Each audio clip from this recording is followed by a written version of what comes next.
Hello there. Thanks for joining me this Sunday on 7Edition. I'm Otto Othman, and these are tonight's headlines.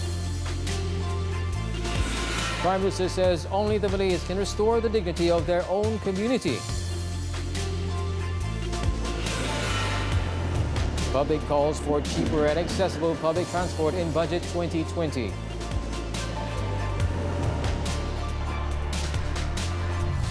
And Hong Kongers defy anti-mask law as court challenge rejected.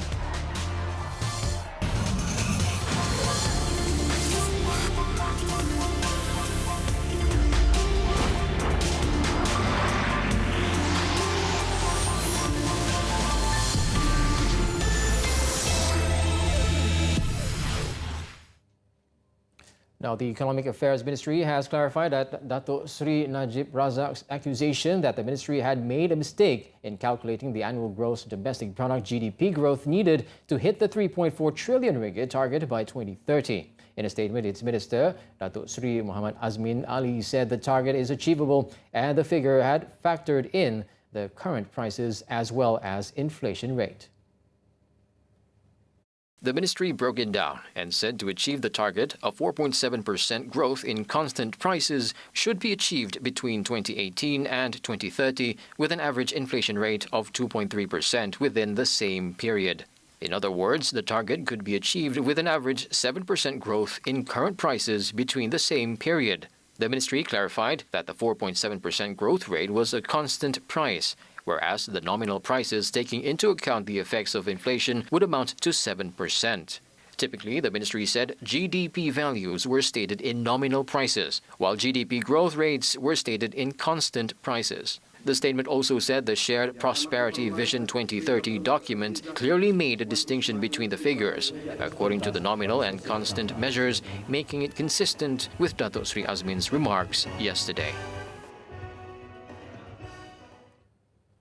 City dwellers are calling on the government to expand its existing initiatives in the public transport sector in order to reduce the cost of living, particularly in the cities. Now, they said incentives such as the My 100 and My 50 unlimited travel passes should be continued but priced according to the individual's financial background.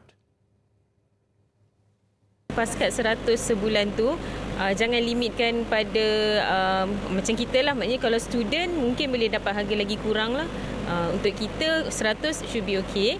Tapi kalau untuk student yang mungkin bawah daripada 18 tahun tu, 50% ke, better lah. Harapan saya pihak kerajaan dia cipta satu kad khas untuk pelajar yang susah. Maksudnya dia sediakan satu borang so that pelajar boleh mendaftar. Kalau pelajar tu ada masalah dengan dia punya kewangan keluarga yang kurang pada 2,000, saya berharap ada kad khas yang bagi kenaikan train percuma kepada pelajar.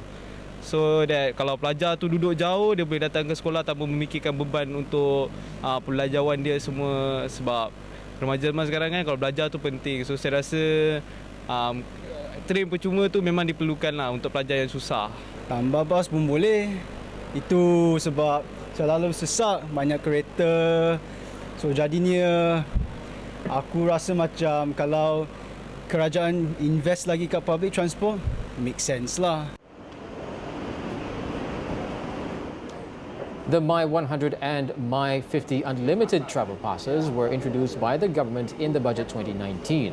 The move has boosted the number of public transport users in the Klang Valley to over 120,000 since it was launched in January this year.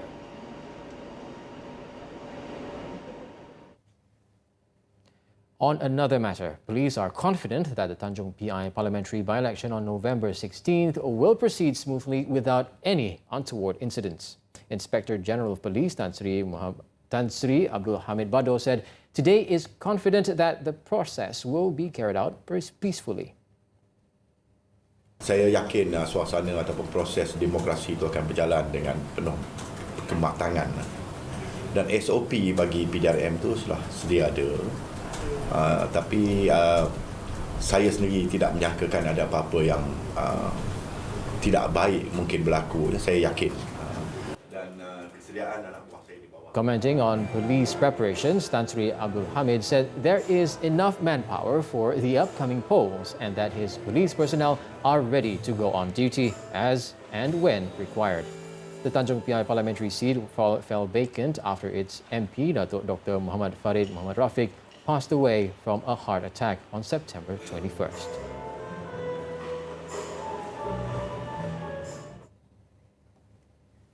Police have started investigating a car accident that went viral last Wednesday afternoon. 3 vehicles were involved in the crash, but all 3 drivers escaped unhurt. Dashcam footage shows a blue Myvi careening down the Shah Alam highway before slamming into a black Myvi and a Honda City. Police said the 20-year-old driver of the blue Myvi lost control as it was driving above the speed limit and failed to overtake the black Myvi. They are now asking for witnesses to step forward to help complete the investigation.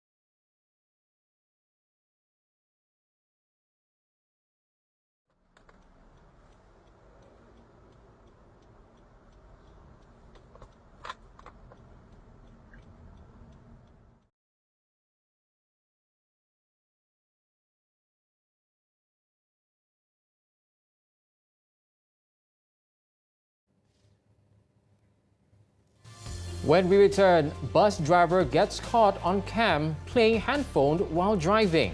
The details next.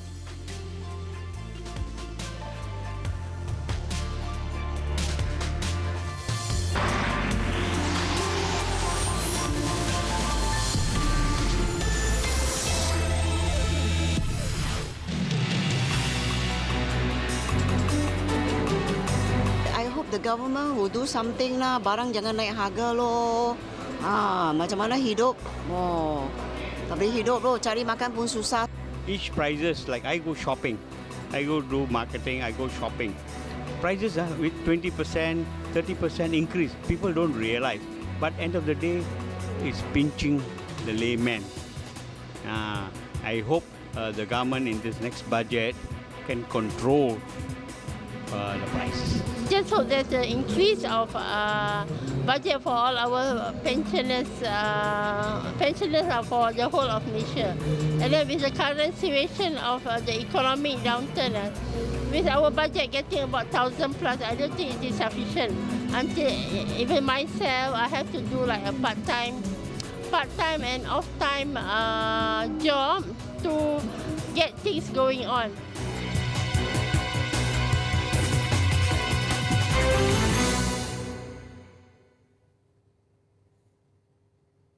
Thank you for staying with us. Only the Malays can restore the dignity of the Malays, and that they must stop expecting others to do it for them. Prime Minister Tun Dr. Mahathir Mohamad said even the government led by the Malay leader could not restore the dignity of the Malay if they themselves refuse to strive for the betterment of the community. Tun Dr. Mahathir was addressing the Malay Dignity Congress attended by thousands of who he described as the awakened Malays in Shah Alam today. They include leaders and representatives of Malay political parties, academia and non-governmental organizations. He stressed that the Malays must work hard and strengthen their position in order to be strong and respected by others. Saya berasa malu kerana di negara kita sendiri kita dipandang rendah. Di dalam negara kita sendiri ada tempat-tempat yang bukan lagi milik kita. Ini berlaku kerana kita tidak sanggup bekerja keras mempertahankan maruah kita. Tak ada gunanya kita cuma bercakap saja tetapi tidak melakukan segala usaha yang diperlukan untuk memulih maruah bangsa kita. kita sepatutnya berasa malu kalau kita bergantung kepada sedekah. The Prime Minister also said the factionalization of the Malay community had caused them to lose their political power in their own country. Despite making up to 60% of the population, the Malays could not secure 50% of the people's support and need to depend on others for support. On the economy, the Premier lamented on the failure of the Malays to make optimal use of the opportunities made available to them, while others, including foreigners, grabbed those opportunities to build a better future for themselves to the extent of being rich in Malaysia. On another matter, Tun Dr. Mahathir described the underdeveloped Malay enclave of Kampung Baru as a blemish at the centre of Kuala Lumpur. He said the government aimed to develop the area as the old and decrepit homes occupying the area were a poor representation of the Malay community's current achievements and potential. Jadi dia nampak semacam satu kudis di tengah-tengah bandar Kuala Lumpur yang bangun dengan pesat, dengan pencakar langit. Kita lihat di situ terdapat rumah-rumah lama berbumbu zinc yang karat dan dia tidak mencerminkan kedudukan orang Melayu ataupun kemungkinan mereka. He stressed that the land will be sold to a government agency to be developed and not to other parties. The government agency would also help landowners to develop Kampung Baru without neglecting the original features of the location. Last month, Federal Territories Minister Khalid Samad announced that the government is ready to offer an average of 850 ringgit per square feet to acquire land from owners in Kampung Baru. However, Kampung Baru residents are still apprehensive over the deal, stating that they were not given a fair offer, as the land in the vicinity that included the Kuala Lumpur city centre was valued at over 2,000 ringgit per square feet. Meanwhile, 118 participants of the Malay Dignity Congress were down with food poisoning after eating food believed to have been prepared by the organizers. Most of them were university students. An emergency call was made at 11:15 a.m. after dozens of people began to suffer symptoms such as diarrhea and vomiting. 5 ambulances were deployed to the venue before the victims were rushed to the Tengku Ampuan Rahimah Hospital in Klang and the Shah Alam Hospital for treatment. According to the Selangor Health Department, 27 of the victims were classified as semi-critical, while the rest were in stable condition.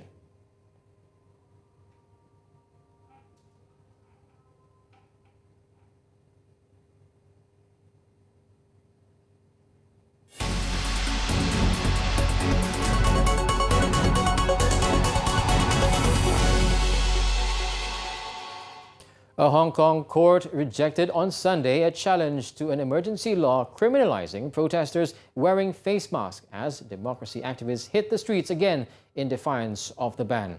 Despite half the city was a near shutdown, protesters staged unsanctioned flash mob rallies across the strife-torn city, some vandalizing subway stations and shops.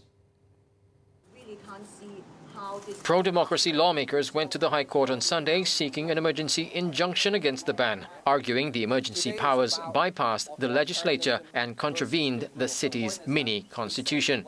But a senior judge dismissed their injunction demand. As the ruling was being delivered, 2 unsanctioned rallies were kicking off on both sides of Victoria Harbour, with tens of thousands masked protesters gathering in torrential downpours. The fresh protests were sparked after Hong Kong Chief Executive Carrie Lam outlawed face masks, which protesters have used to hide their identity to protect from tear gas by invoking emergency powers which have not been used for half a century. The city's unelected pro-Beijing leader invoked the sweeping colonial-era law on Friday, allowing her to make any regulations whatsoever if unrest did not abate, following 4 months of huge and increasingly violent protests. The move, which can put the demonstrators behind bars for up to a year for hiding their faces, was welcomed by government supporters and Beijing. But opponents and protesters saw it as the start of a slippery slope tipping the international finance hub into authoritarianism. Meanwhile, a video of a Chinese office worker being punched by a Hong Kong democracy supporter as a crowd chanted "Go home" has caused outrage in China, highlighting widening polarization in the financial hub. It is not clear how the altercation started. Footage shot by both reporters and protesters showed a white-shirted man surrounded by media photographers as well as the angry crowd, making his way to the entrance to J.P. Morgan before being punched repeatedly outside the door by a single masked protester on the sidelines of a rally in Hong Kong's commercial district on Friday. It was reported that the man worked for the American bank, which said it was boosting security outside its offices in an internal memo sent to staff.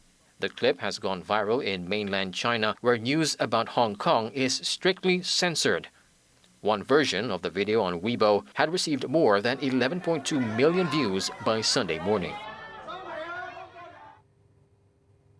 Another wave of global environmental activism kicked off in France on Saturday. Hundreds of activists barricaded themselves in a Paris shopping center for hours ahead of a planned series of protests around the world by the Extinction Rebellion movement. The protests were held to demand action from the government to do more and address the threats brought by climate change.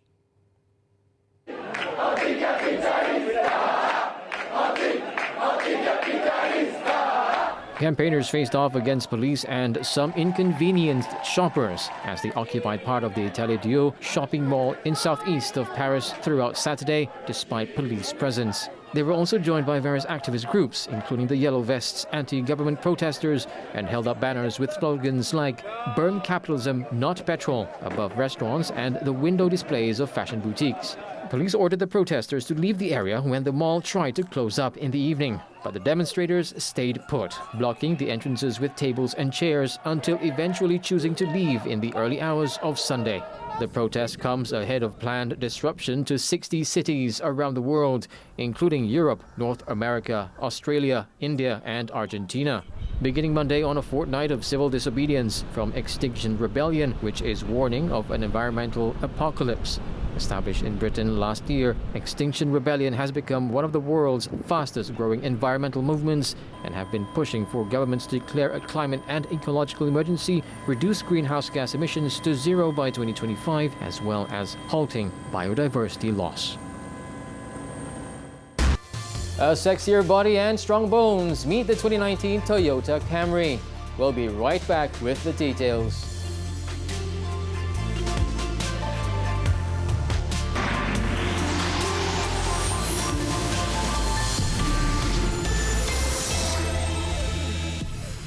Thank you for staying with us. Now, let's hop on to our daily segment, Clickbait, where we take a look at what's trending and making rounds in the cyber world today. Despite warnings and actions by authorities, many drivers continue to disregard safety on the roads by using their mobile phone while driving.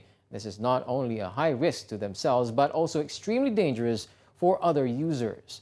Even worse is when the driver behind the wheel is responsible for lives of so many lives. Now, recently, a video was posted in a Facebook group by Chua Shirley showing an express bus driver using both his hands to scroll through his phone while driving. The post instantly infuriated netizens and went viral with over 370,000 views so far. Take a look. In the 28-second long video, the bus driver is seen playing with his smartphone while driving. It's not clear how long the driver had been doing this, but long enough for Chua to record it from the front seat of the bus. What's more nerve-wracking is that he had only his elbows touching the steering wheel while his eyes remained fixated on the phone. Chua wrote that it was raining when the incident happened and the driver was speeding on the fast lane, reaching Taiping from Ipoh Perak barely past half an hour, when the journey should be typically take at least an hour.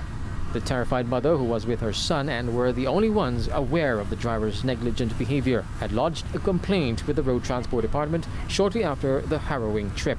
But it's not clear whether any action has been taken against the driver or the bus company.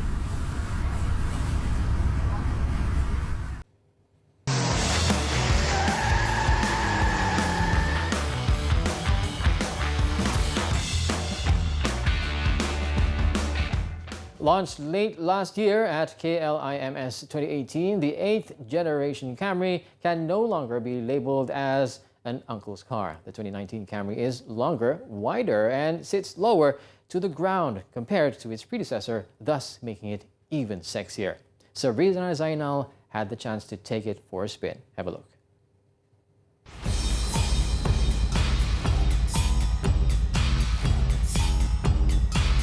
It's wider, it's longer, but if that isn't sexy enough, it's lower too.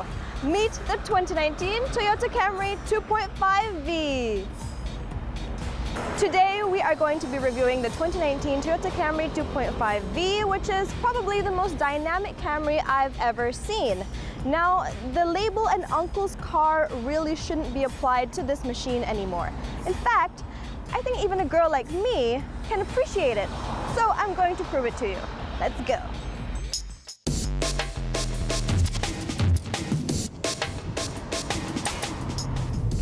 Under the hood is the familiar 2ARFE 2.5-liter 4-cylinder engine along with a 6-speed automatic transmission.